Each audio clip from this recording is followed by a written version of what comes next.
Assalamualaikum warahmatullahi wabarakatuh. Bapak dan Ibu operator Lembaga Pendidikan Al-Quran dimanapun Anda berada, Insya Allah pada video tutorial ini saya akan menjelaskan tentang apa itu yang dimaksud dengan aplikasi Sibdar Peki, atau kita membahas menu-menu yang apa saja yang ada di aplikasi Sibdar Peki tersebut. Terlebih dahulu mari kita buka aplikasinya. Saya membukanya menggunakan Google Chrome ya, karena saya sudah simpan di sini ya. Berarti tinggal diklik saja di sini. Adalah halaman pertama ketika kita mengklik atau masuk ke halaman linknya ya. Di buku panduannya di sini jelaskan apa itu yang dimaksud dengan Sibdar Peki. Sibdar itu adalah singkatan dari Sistem Informasi Pelayanan Tanda Daftar LPK. Merupakan sistem informasi terintegrasi yang dikembangkan untuk memudahkan pelaksanaan tata kelola kelembagaan pendidikan Al-Quran. Jadi intinya bagi Bapak dan Ibu yang bermaksud untuk mendirikan lembaga pendidikan Al-Quran, baik itu PAUDku, pendidikan anak usia dini Al-Quran, atau TKQ, TPQ, RTQ, maupun pondok pesantren Tahfidz Al-Quran, maka untuk memudahkan cara pendaftarannya atau memiliki nomor statistik dan nomor daftarnya, sekarang sudah gampang ya, sekarang sudah mudah, yaitu dengan adanya aplikasi Sibdar Peki ini. Jadi pendaftarannya adalah secara online ya. Jadi nanti Bapak dan Ibu tinggal mengupload berkas-berkas apa saja nanti yang diperlukan untuk persyaratan mendapatkan nomor statistik lembaga LPK tersebut. Kita kembali lagi ke aplikasinya. Ini adalah halaman pertama atau tampilan depan aplikasi Sibdar Peki. Di sini ada menu registrasi LPK dan di sini adalah login pengguna. Jadi kalau Bapak dan Ibu sudah registrasi, baik itu LPK yang baru maupun LPK yang lama dan sudah mendaftarkan punya akun tersendiri, maka untuk masuknya jangan lagi ke registrasi ke sini ya, tapi yaitu ke login ya. Jadi di sini nanti ada email dan password dan juga captcha ya. Jadi masuknya lewat login kalau yang sudah registrasi atau mendaftar. Di sini ada beberapa menu ya.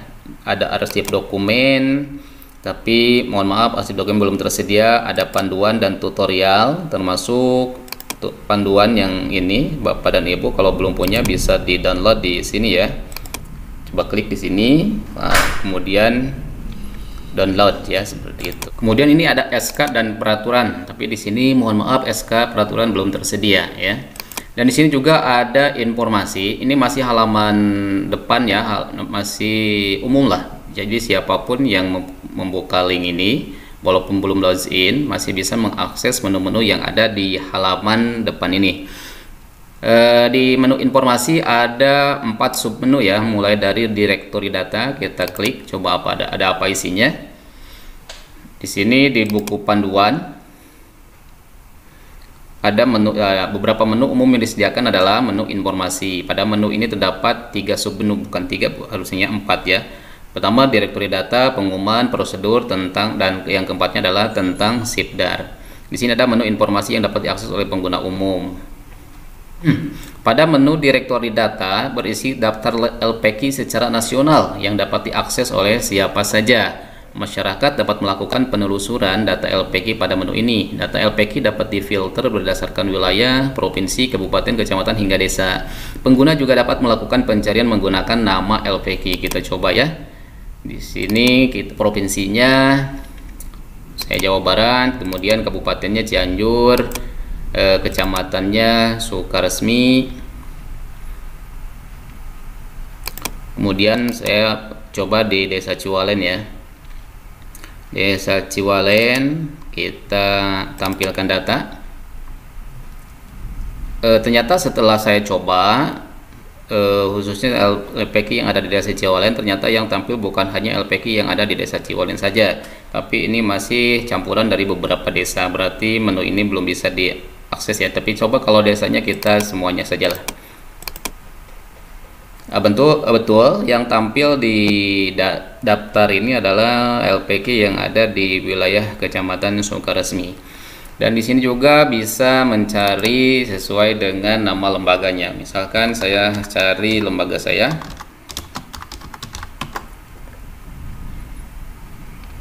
Betul ya, bisa, ternyata bisa. Ini masih umum ya, belum login, tapi orang dapat mengakses atau memakai submenu di sini. Kemudian ada pengumuman.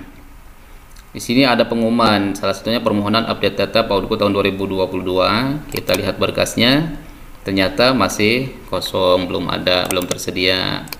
Kemudian di sini juga ada perubahan alur, kosong juga, belum tersedia. Jadi ini mungkin masih dalam tahap percobaan aplikasi ini, jadi belum sepenuhnya sempurna. Kemudian untuk registrasi, kemarin di video yang pertama saya sudah menjelaskan bagaimana caranya membuat akun lembaga yang sudah terdaftar di EMIS ya. Jadi kalau sudah terdaftar di EMIS, kita kembali, kalau sudah terdaftar di EMIS maka registrasinya adalah registrasi LVK lama ya. Jadi kalau yang sudah terdaftar di EMIS, maka cara membuat akun di aplikasi SIPDAR PK ini adalah dengan mengklik barusan ya. Jadi registrasi LPK lama. Untuk tata caranya saya sudah jelaskan di video yang pertama. Kemudian untuk registrasi baru berarti ini adalah LPK lembaga yang mau mendaftarkan. Artinya belum mendapatkan nomor statistik dan juga belum mendaftarkan SK ya. Siapapun yang bermaksud untuk menyelenggarakan lembaga pendidikan Al-Quran, baik itu PAUDku, TKQ, TPQ, RTQ maupun Pondok Pesantren Tahfidz Al-Quran, maka Kemenag mempermudah cara daftarnya ya, yaitu dengan tersedianya aplikasi SIPDAR PK ini. Jadi kalau yang mau mendapatkan nomor statistik berarti tinggal registrasi baru, lalu klik mendaftar sekarang. Adapun isinya seperti ini, mulai dari nama operator LPK, alamat email, kata sandi, ini ulangi kata sandi, kemudian ini bagian dari pondok pesantren atau tidak. Kalau bagian dari pondok pesantren berarti klik iya dan isikan nomor statistiknya. Kalau ternyata tidak bagian dari pondok pesantren berarti isikan tidak. Kemudian nama LPK-nya apa, jenjangnya di sini ada beberapa jenjang ya, mulai dari PAUD Al-Quran, Pesantren Takhasus Al-Quran, Rumah Tahfidz Al-Quran atau RTQ, kemudian Ta'limul Quran lil Aulad atau TQA, Taman Pendidikan Al-Quran atau TVQ, dan TK Al-Quran TKQ. Jadi ini lembaga pendidikan Al-Quran yang bisa didaftarkan melalui aplikasi SIPDAR PK ini. Kemudian di sini provinsinya ya, kabupatennya, kecamatannya. Tapi di sini ada keterangan kalau seandainya Bapak dan Ibu mau mendaftar, ini harus benar-benar teliti ya dalam pengisian, karena ketika kita sudah mendaftar maka tidak akan bisa diubah kembali gitu ya. Jadi harus telitilah benar-benar ketika mendaftar. Bagi Bapak dan Ibu yang mau mendaftarkan lembaga baru, yang mau mendapatkan nomor statistik, di sini sudah ada di menu informasi sudah ada submenu prosedur, bisa dilihat ada 12 poin yang harus diperhatikan. Jadi sebelum masuk atau sebelum mendaftar di aplikasi ini, pastikan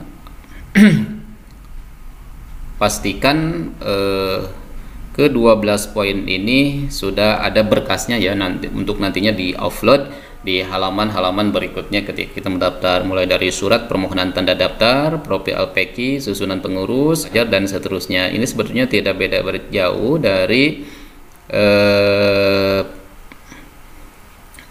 jauh dari berkas-berkas yang disampaikan langsung kepada Kemenag Kabupaten Cianjur ya. Format-formatnya sudah tersedia. Cuma untuk upload berkas di sini mungkin harus diubah dulu ke bentuk PDF dan per poin mungkin ya. Jadi per nomor lah, dibedakan satu persatunya, dipisahkan maksudnya satu poinnya untuk nanti diupload satu persatu. Dan di sini juga ada keterangan bagi yang ada tanda bintang boleh tidak dilengkapi, hanya bersifat opsional. Berarti ada berapa poin? Ada 2 ya, surat keterangan tanah dan akte notaris yayasan. Artinya lembaga yang akan didaftarkan oleh Bapak dan Ibu tidak diwajibkan atau tidak diharuskan ada di bawah yayasan ya. Bisa dari DKM ya, bisa dari DKM atau juga mungkin bisa dari ormas-ormas Islam ya, seperti Nahdlatul Ulama, Muhammadiyah, Persis dan lain-lain. Bisa dilihat ya di sini. Kita kembali lagi ke beranda. Tadi directory data ya. Kita misalkan di sini untuk mengetahui apakah lembaga kita itu sudah lengkap isiannya di aplikasi Sipdar ini, kita bisa lihat dari di sini detailnya ya. Seperti di sini. Ini Pak Udku Mursido Wildan, statusnya aktif dan semuanya terisi lengkap ya. Ya. Kemudian ada kasus sebetulnya yang sudah ada di halaman ini tidak semua ada yang masuk secara otomatis ya oleh sistem. Artinya lembaga yang sudah terdaftar di MIS otomatis nanti akan tampil di sini walaupun lembaga tersebut tidak melakukan registrasi. Contoh kita lihat yang ini Nurul Iman. Di sini kita bisa lihat Nurul Iman walaupun operatornya belum mendaftarkan atau belum meregistrasi ke aplikasi Sipdar PK ini, tapi di halaman pencarian ini sudah ada ya, karena di MIS-nya sudah terdaftar. Tapi kalau dilihat secara detailnya di sini masih kosong ya, berarti belum melakukan registrasi. Dan ada juga kasus walaupun DMI sudah terdaftar, tapi di sini tidak secara otomatis tampil ya, walaupun di pencaharian misalkan dicari, tapi tidak ada kasus seperti itu juga. Jadi alangkah baiknya Bapak dan Ibu ya, Bapak dan Ibu yang lembaganya sudah terdaftar di MIS agar secepatnya registrasi ulang ke aplikasi baru Kemenag ini ya, namanya yaitu Sipdar PK. Caranya sudah saya jelaskan di video sebelumnya. Kemudian ada apa lagi? Di sini ada tentang Sipdar ya. Sipdar merupakan akronim dari Sistem Informasi Terdaftar yang dikembangkan oleh Subdit Pendidikan Al-Quran pada Direktorat Pendidikan Diniyah dan Pondok Pesantren. Jadi intinya aplikasi Sipdar ini dikhususkan bagi lembaga yang mau mendapatkan nomor statistik atau SK dari surat keterangan terdaftar dari Kemenag Kabupaten Kemenag Kabupaten atau Kanwil maupun dari pusat. Intinya sih itu untuk memudahkan lembaga mendaftar lembaga baru. Intinya untuk lembaga baru sebetulnya. Tapi alangkah baiknya juga bagi lembaga yang lama ya, sama harus terdaftar di aplikasi Sipdar PK ini. Kita lihat di selanjutnya. Di sini ada level pengguna Sipdar. Pengguna Sipdar itu terbagi dalam 4 tingkatan pengguna, mulai dari admin Kemenag Pusat, admin Kanwil Kemenag, admin kantor Kementerian Agama Kabupaten atau Kota, dan yang keempatnya adalah operator LVK. Jadi tidak ada admin tingkat kecamatan. Karena saya sendiri selaku operator di Kecamatan Sukaresmi Kabupaten Cianjur tidak mempunyai akses untuk membuka aplikasi tersebut ya. Jadi hanya bisa login menggunakan akun lembaga saya sendiri. Jadi kalau ada keluhan atau kesalahan atau apa, mungkin yang bisa membetulkannya adalah admin di tingkat kabupaten. Jadi sekali lagi, untuk lembaga, operator lembaga, baik itu PAUDku, TKQ, TPQ, TQ, ARTQ, Pondok Pesantren Tahfidz Al-Quran yang belum beregistrasi ke aplikasi Sibdar PQ ini agar secepatnya. Tata caranya sudah saya jelaskan di video sebelumnya. Operator LPQ harus melakukan registrasi terlebih dahulu sebelum dapat login dan mengakses menu yang tersedia. Sekali lagi, untuk registrasi caranya adalah dengan cara di sini ya, registrasi LPQ. Kemudian pilihannya adalah registrasi LPQ lama, mulai dari masukkan nomor statistik dan isian. Kemudian di sini ada alamat email ya, alamat email dan kata sandi ya. Jangan lupa Bapak dan Ibu ketika mengisikan alamat email dan kata sandi harap untuk dicatat. Baiknya disamakan dengan email dan kata sandi yang di-emis ya, biar tidak lupa lah, agar mudah lah. Kemudian kalau sudah mendaftar, selesai mendaftar, maka ketika akan masuk tidak harus ke sini lagi ya, tidak harus masuk lewat sini lagi, tidak harus nomor statistiknya di sini. Contoh, kalau seandainya Bapak dan Ibu sudah registrasi, kemudian pengen masuk tapi ke sini, nanti akan pemberitahuan seperti ini.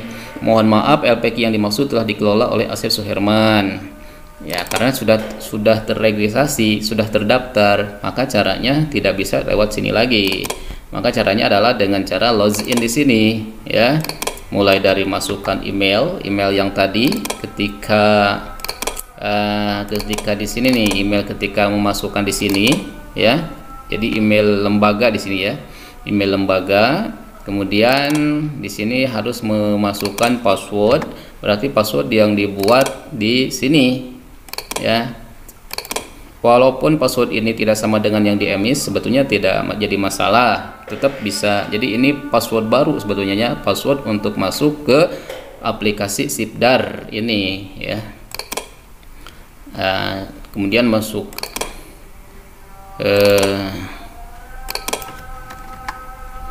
email, contoh masukkan captcha atau validasi ya, harus sama dengan yang di samping, huruf besar dan kecilnya.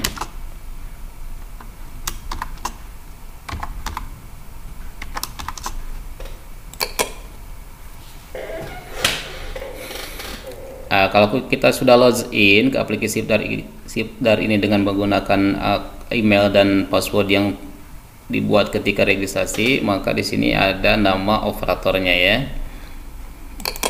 Kalau mau keluar, kalau mau keluar berarti ini. Di sini ada arsip, sama dengan halaman yang tadi pertama ketika belum login ya. Cuma di sini ada profilnya, saya sudah isi secara lengkap ketiga halaman ini. Ya, kita lihat status LPQ di sini, isian profil lengkap ya. Jadi kalau Bapak dan Ibu sudah mengisi ketiga halaman ini sudah lengkap, dan jangan lupa ketika kita mengisi isian ini harus mengklik ini ya, simpan data. Maka status LPQ ini akan lengkap. Adapun ini unggah berkas belum lengkap, ini mungkin ini ditujukan kepada LPQ yang baru ya, ke LPQ yang mendaftar baru, karena kita sudah lama. Jadi siapapun lembaga yang LPQ-nya yang sudah lama tapi mengisi ini, tetap di sininya akan ada keterangan belum lengkap. Itu tidak apa-apalah, itu dia jadi masalah, tidak apa-apa. Itulah Bapak dan Ibu sekilas tentang aplikasi Sibdar PQ. Sebelumnya, bagi yang belum subscribe, silakan subscribe terlebih dahulu, dan apabila video ini bermanfaat, silakan untuk di-share ke teman atau kerabat Bapak dan Ibu semuanya. Sekali lagi, mohon maaf apabila ada kesalahan dalam penyampaiannya, dan apabila ada yang mau dipertanyakan, silakan untuk bertanya di kolom komentar. Cukup sekian, billahi taufiq wal hidayah. Wassalamualaikum warahmatullahi wabarakatuh.